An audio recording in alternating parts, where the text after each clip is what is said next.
Welcome to the roof. Her hair is still slick from the shower. I'm sorry for the mess down there. The cleaning lady hasn't come by in days.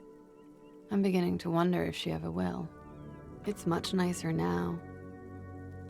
Where the dead body used to hang, clearly visible from the roof, but no longer. Thank you for that, officers. Truly.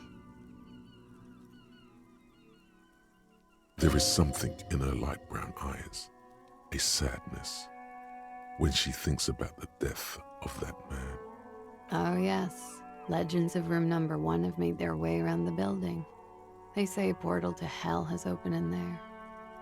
They also say that's why the cleaning lady quit, because of the infernum.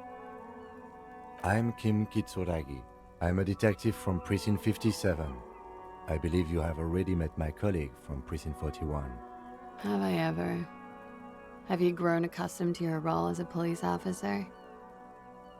Like riding a coppercycle. Miss, we are investigating the murder of the man down there. The people who put him there have asked us to talk to you.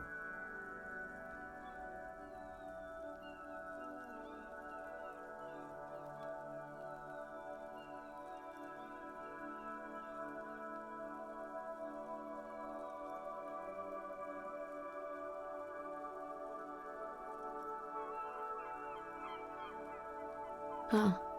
I see. Be careful. Ask something else first.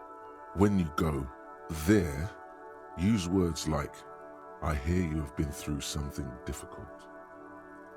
Something difficult? I've been through at least half a dozen difficult things. Which one? By sexually assaulted, you mean? Yes. It's a bit early in the morning for rape. She sounds positively buoyant, vivacious, totally unbothered. She looks around. The sun has risen over the sea. People are rushing to work below. It is.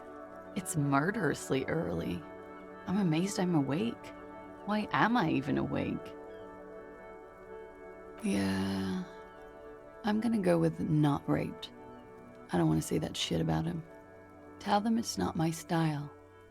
They'll have to, if they want to jazz up the charges, they'll have to get someone more, rapeable. It's all very organic. Her mannerisms, her movements. If she's acting, she's quite gifted. By they, she means the Hardy Boys. Are you saying that you were asked to tell us you were assaulted?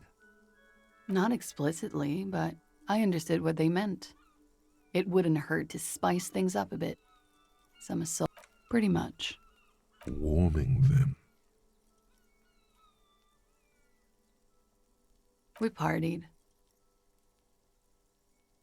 A lot of partying going on. With all due respect, sir, I think we partied a little harder than that.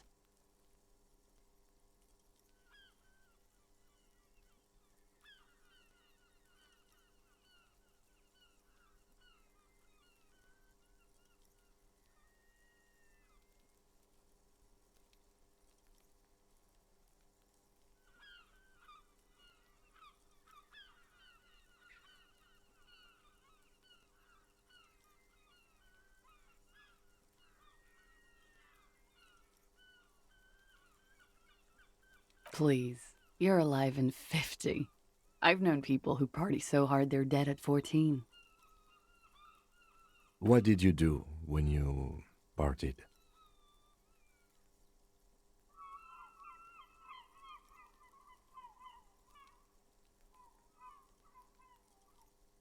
We drank, sir. A lot. For weeks, basically. We had that effect on each other. We made each other drink harder. That's why I liked him.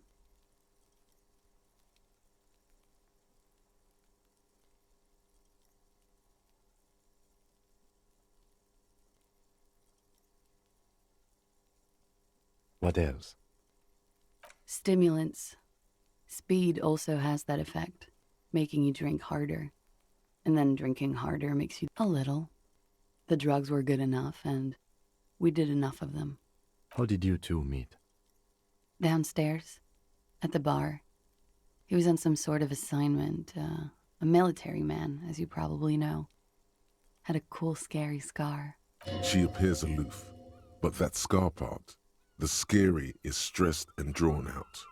What's that about? Apprehension?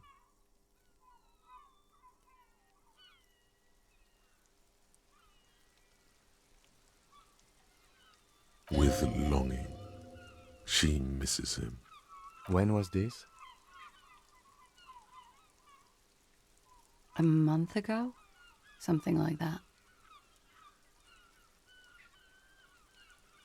Oh, yes. I've had a great view. From the roof, out of the bathroom window, in my dreams.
A bitter cringe. It hurts. You look to the lieutenant. You called us, the RCM.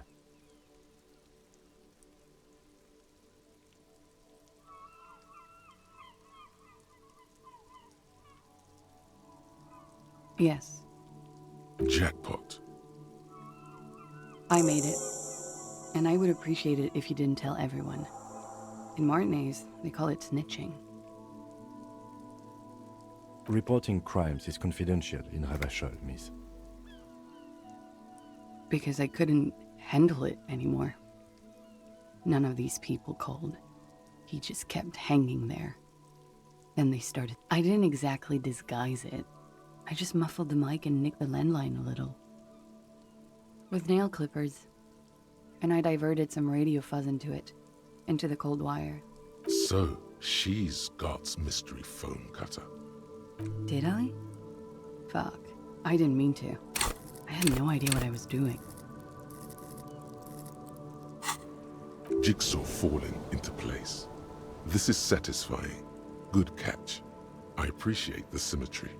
Still, that's pretty clever tampering. Simple and clever. Crossing the lines like that. Thanks. She looks a bit like a little girl who's just been complimented on her bike repair skills. I don't know, sir. It was stupid. I was drunk, too. I was probably afraid the union was listening in. Locals say they have ears in the wires.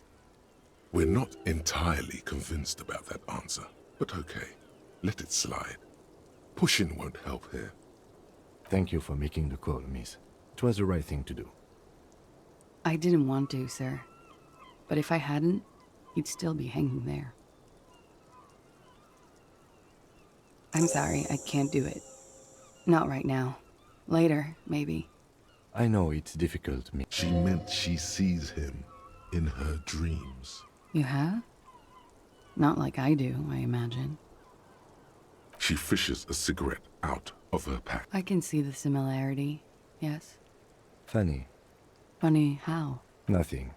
I also saw him. We had a long inspection and that sort of thing sticks with you. Let's move on. He had something to do with the strike. One has been roiling since I got here. Rotten timing. But And his role in this strike was... I think he was in a security detail. He was ex-military, worked for Wild Pines, and against the Union.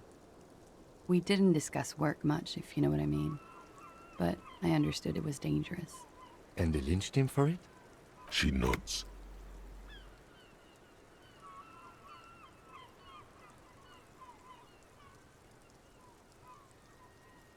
Bullet? They shot him too? I'm not picking up on any theatrecraft here, sir. The pause is sincere. They stripped his clothes and they shot him? You mean after they hanged him? I'm confused, sorry. So am I. Were you aware that he had also been shot, miss? Things are starting to go a little over my head here. I thought he was hanged. I was not present when they did it. I don't know what happened. I just know what they told me. And Sylvie, the bartender. This is beginning to get confusing for you too, and we don't like that. Where was she last Sunday night? Cowering. I was cowering downstairs with Sylvie. They're frequent guests downstairs. They have a booth for union members. They're probably down there now.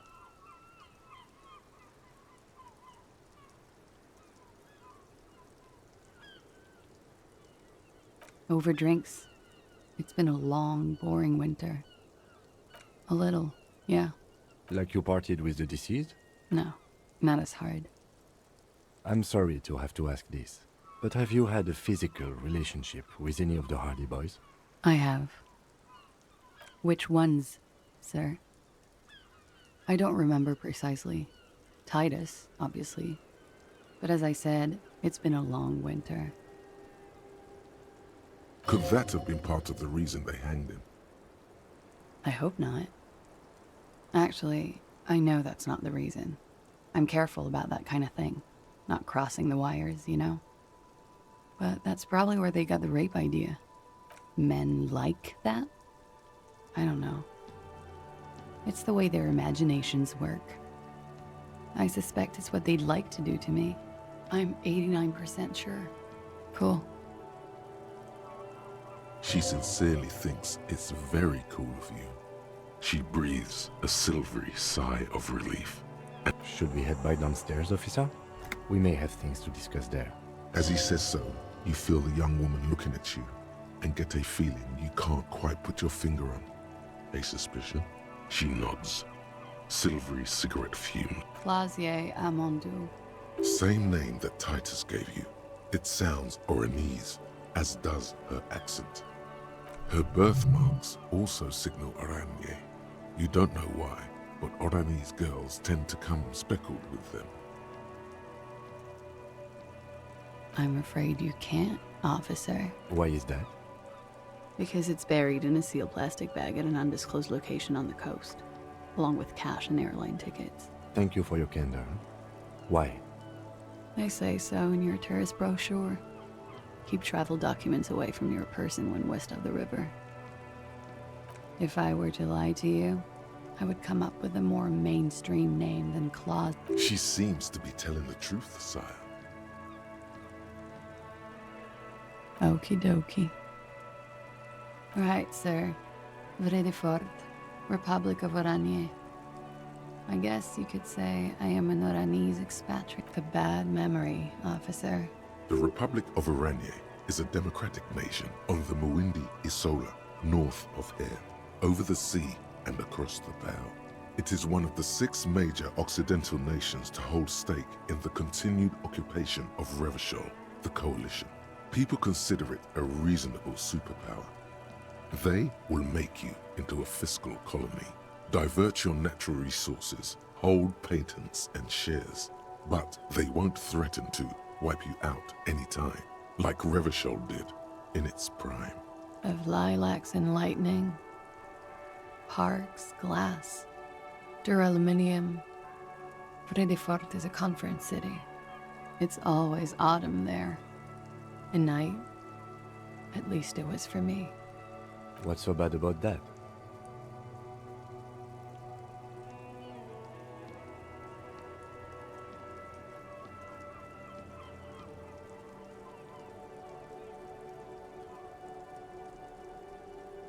Nothing, if you're no longer there.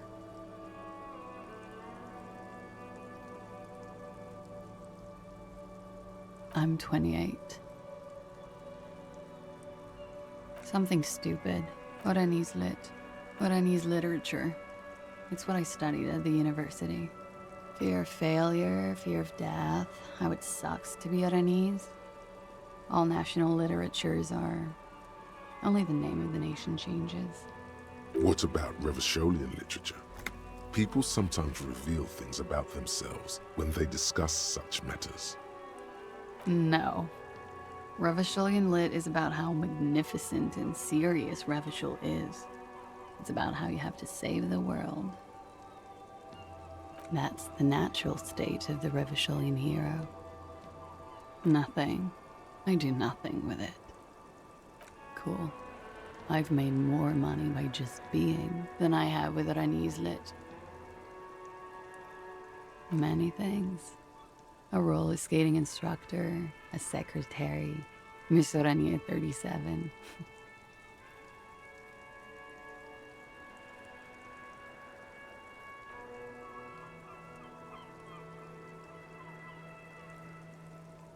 It's the world's most tired smile. Of course she won a beauty pageant. She's very symmetrical. The record. So official. Yeah, it's pretty deluxe. No one likes to talk about their dirty laundry and their empty bottles. Maybe if you phrase it emotionally. Yeah, I've contaminated it pretty bad. The contamination spreads from room to room. First, I escaped upstairs. The sad got that too. Then I found the handle for the summer door.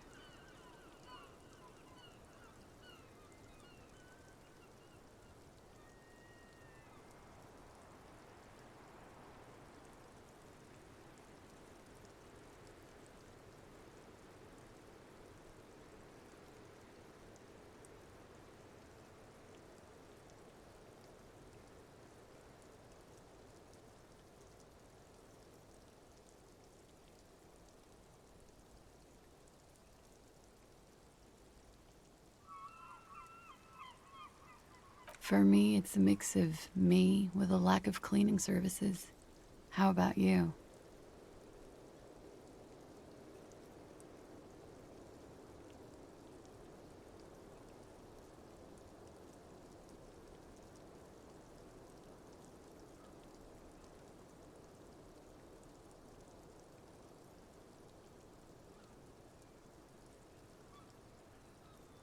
Talk around the establishment is, you have an industrial SAD spill in there.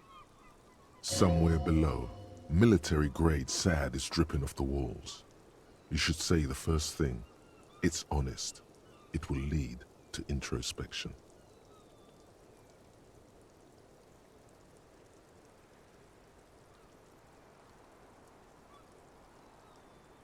That's where it always comes from, isn't it? From the head and from the past. Sounds like an advanced form of what I've got, with a bit of old love sprinkled on top. Love is terror.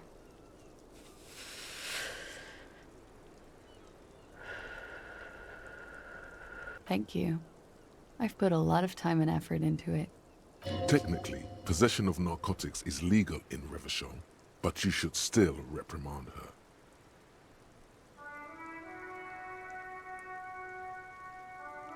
No, don't listen to the stiff. Be cool.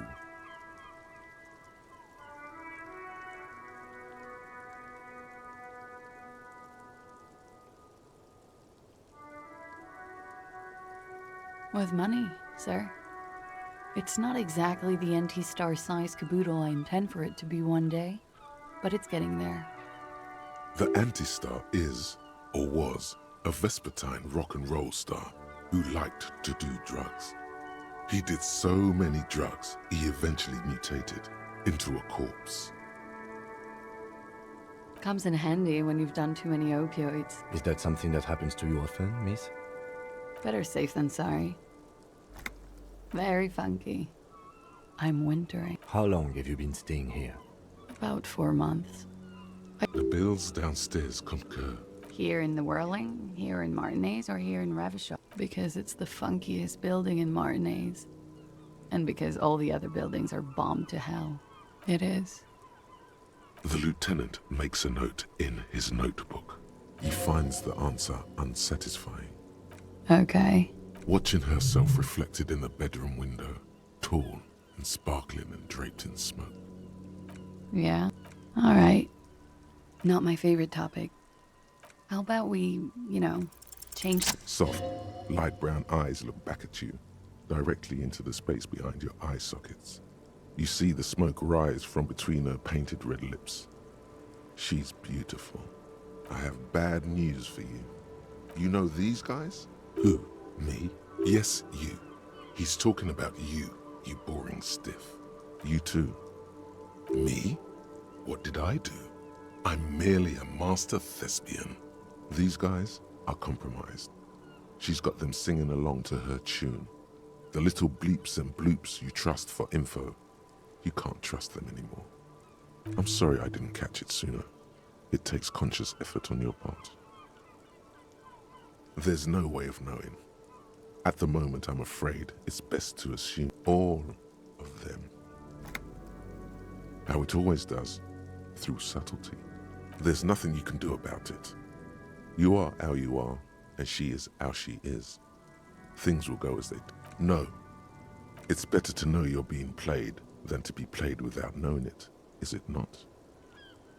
Yes, Mr. Thespian here has been singing paeans to how truthful she is. She is a lady, most fair and just. In his defense, to reduce him to such inadequacy, she probably had to employ half-truths more often than outright lies. That is correct. And omissions too, a little. They're all still of limited use, interpreting things to the best of their ability. Maybe they add flair or something. I wouldn't know. I don't add flair.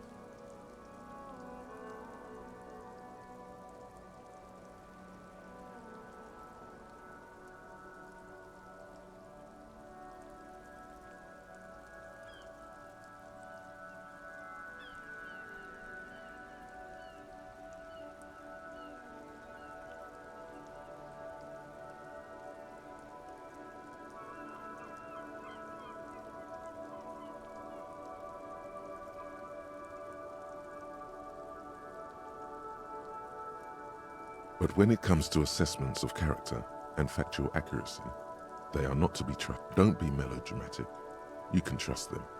Just not with Miss Orange. You can't draw a sound conclusion. The one who usually does said she may want to control the information rollout, not to become a suspect.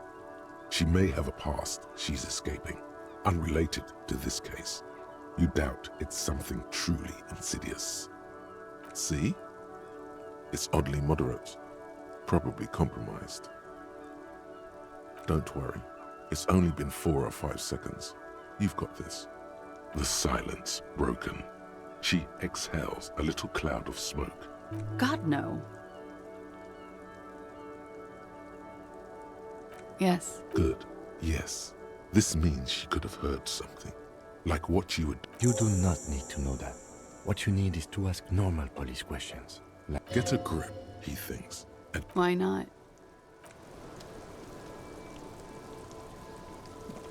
Looks like we have more to discuss with those so-called Hardy Boys. Half their reasoning just went out the window. Nothing will make them respect the RCM, but it will disrupt the game they prepared for us. We just stripped off one layer of whatever it is. Her decision to not corroborate their story was definitely not part of the plan. What else could she have done? Lie? She saw there was no way to lie and get away with it.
You would have caught it.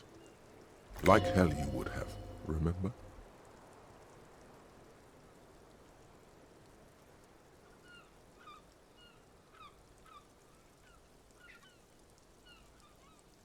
If not you, then me. It was a smart move from her. You think so? She seemed forthcoming. Unusually so. Being forthcoming about some things is a good way to obscure other things. The best liars are always forthcoming. Anyway, we should move. I suspect our investigation will bring us back here soon enough. The same small, heavy door. No lock. It's barred from the inside. You hear the bar rattle. Sounds like it's heavy, too. Must be something valuable inside. I don't know, Lieutenant. It is not the first closed door we found. I don't know. The further we get, the more this building seems to be tied to the case.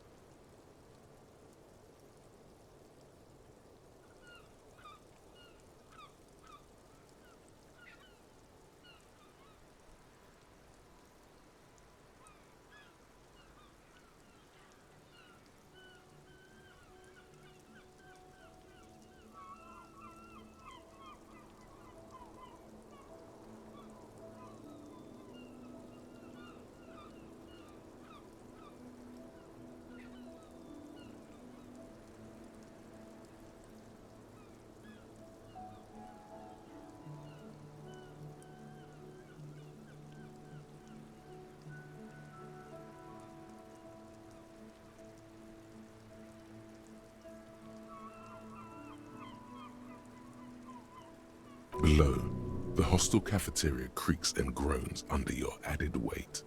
A skeleton of composite support beams and cantilevers. A dull thump. Somewhere inside, a wind brace rattles from the imperceptible motion of the building. The vigilantes, the cadaver, and a number of people connected to the case are in or around this building.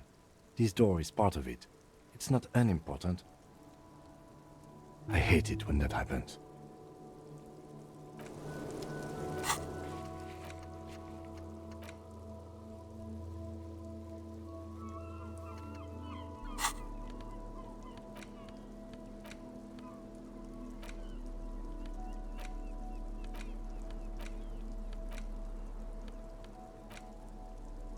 You spend a moment, contemplate, you flip forward when at this second, because plasm, in other words, why?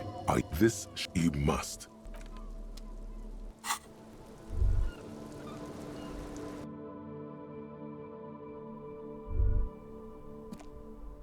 This window.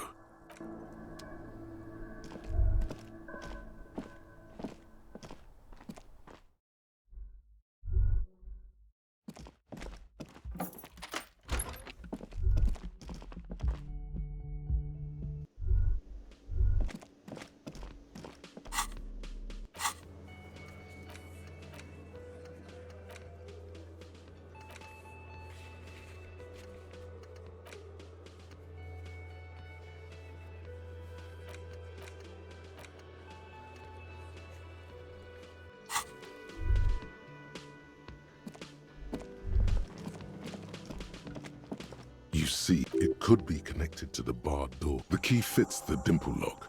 It dust rises before you like mist. A tomb? Haunted by regal spirits from distant ages.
No.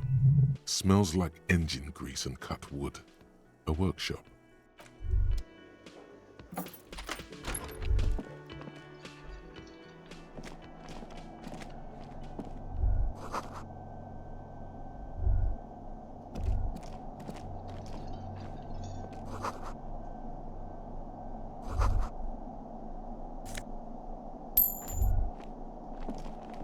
Over there, in the corner. Not just any pinball machine. This is the pinnacle of pinball. Cornelius Gordy and the Mountain Goats. It's lit. You can't wait to get your hands on it. Lit, a phrase almost synonymous with the Insulindian pinball scene. Any pinball scene, really. The pinball machine. Gordy's Goats, a classic. A little. Feels like a lot. Too much to play it again. Ah, great. Cornelius Gordy and the Mountain Goats reads the golden lettering on top of the back box. There's a small column of text underneath. The machine is coin-operated. Get the game on, Fingerboy. Those flippers are ready. Above the painting of a mustached man climbing a hill, a column reads, inspired by the legend of Cornelius Gordy, taken on the world's tallest peak, Corpus Muindi. The Mesk legend holds that when the nation is in danger, heroic Gordy shall return and save his people.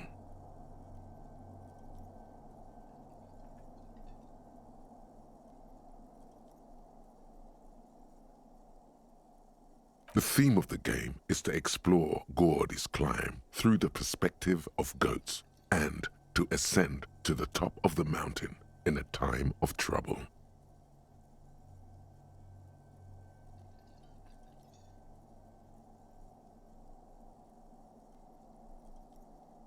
The peak of the mountain is at the top of the playfield. All the balls have small goat icons on them and represent the goats as they race up and down the mountain. Areas around the playfield represent Gordy's climb, places he was said to have camped, which the goats can discover. Get them to the summit. Indeed, think of them as balls.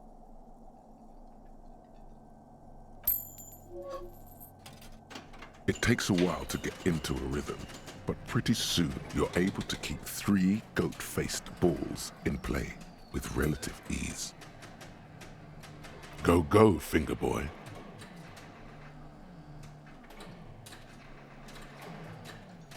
I feel sorry for the goats.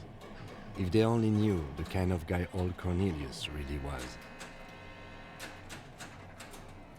The kind of a guy who uses the word savages a lot when recounting his travels. A Mesk nationalist. An avid huntsman too. He was often photographed in his dining hall, surrounded by wall-mounted hunting trophies from every continent. He also hit his wife and kids, other people's kids too, sometimes pets. Hateful little man.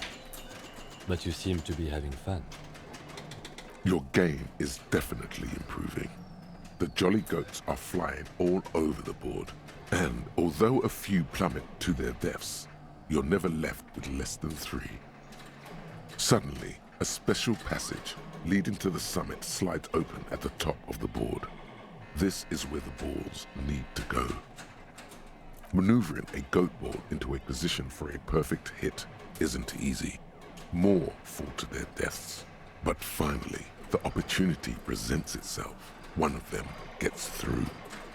The words "Pale Rupture" light up on the speaker panel, and the machine starts filling with a thick, milky fog. Something's happening. Congratulations. This is where the game ends. It's a cheap way of getting more money out of the players. A stupid, nihilistic finale. There's so much fog, you can barely see anything. Some is actually leaking out of the machine, and one by one, your goats start slipping, disappearing into the milky nothingness. This can be navigated. The balls leave almost imperceptible disruptions in the fog. Use them to calculate where they hit next. You're down to your last goat, going mostly by sound. Eyes are useless at this point, but that goat is something special. 5 times you snatch him back from the jaws of death. You're in a perfectly balanced system where neither you nor the pal is able to get. I am. I've seen it before. Played it too. You will eventually make a mistake and then it's all over. How, if you can't even see it? The last goat plummets into the fog with almost suicidal glee. It killed itself to spite you. There goes nothing, finger boy. The machine.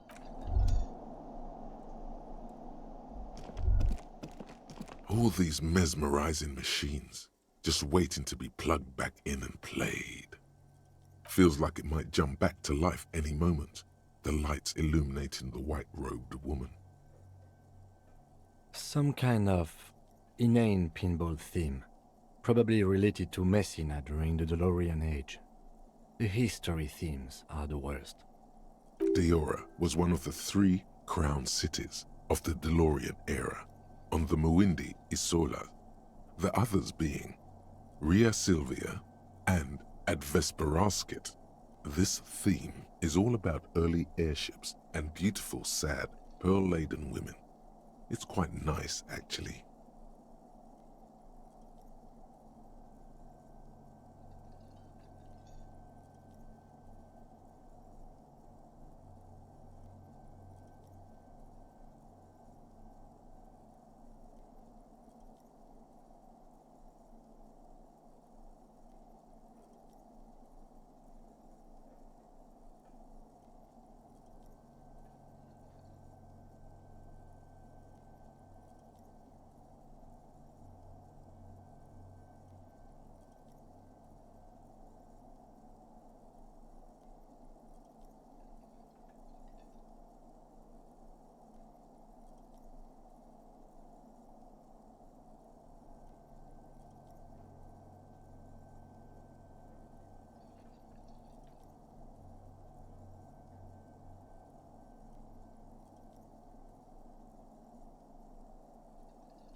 The lieutenant grimaces, looking at the machines. You can't fire them up. They are broken. Only that one machine in the main hall works. Kim, Pinball, Kitsuragi. Exactly. That's what he's known as. His reputation precedes him.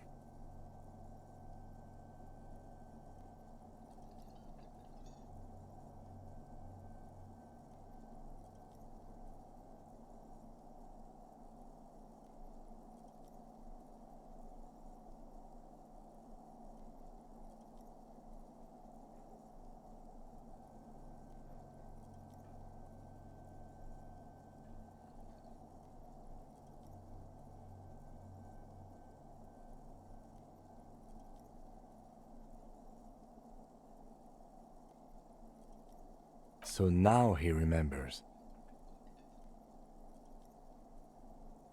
Fine, I'm Kim Pinball Kitsuragi, aka the Kimball. You remembered. Congratulations. Wonderful. He only remembers hearing about the pinball policeman.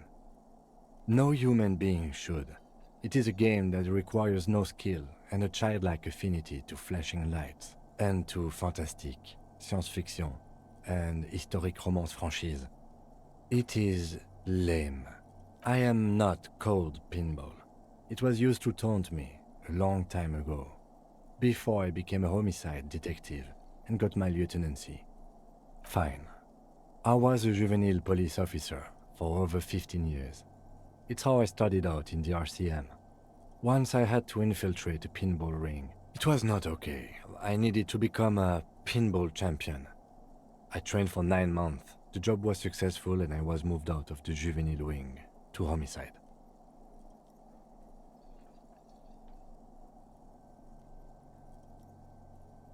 End of story. That time is over now. I was already a 38-year-old man. It was unbecoming, as was playing pinball. So that's why he doesn't want to talk to Kuno. Trauma and stressor disorder from being a juvie cop.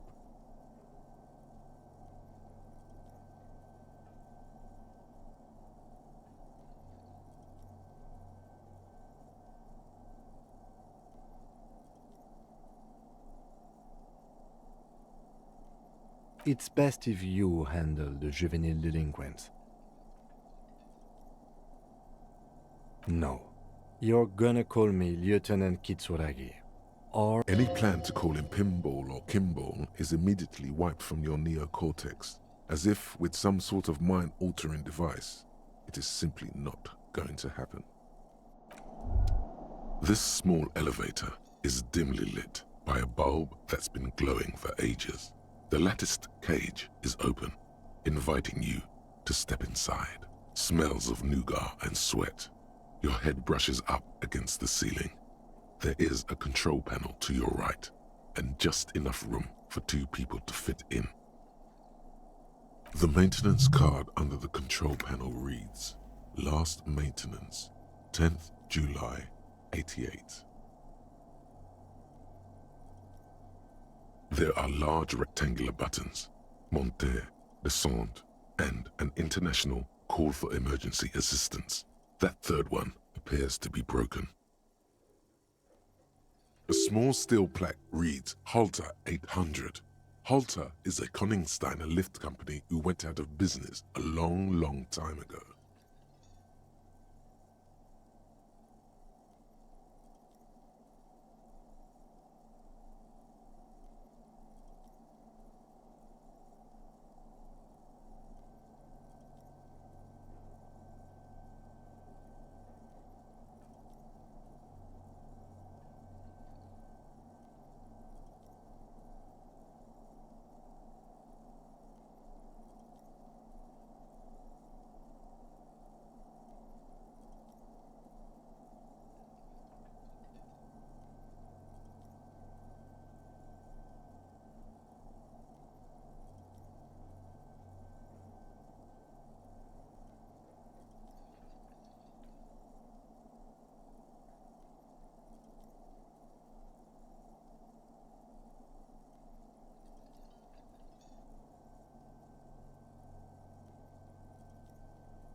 That it does. I say, let's brave it. At the end of the last century, look on the bright side. If it fails, we will only sustain minor injuries. I'm talking 3, maybe 4 months in the hospital. Maximum 5. It appears his whole enthusiasm is sarcastic. Seems like a small freight elevator for transporting machinery. For that, it's pretty quaint.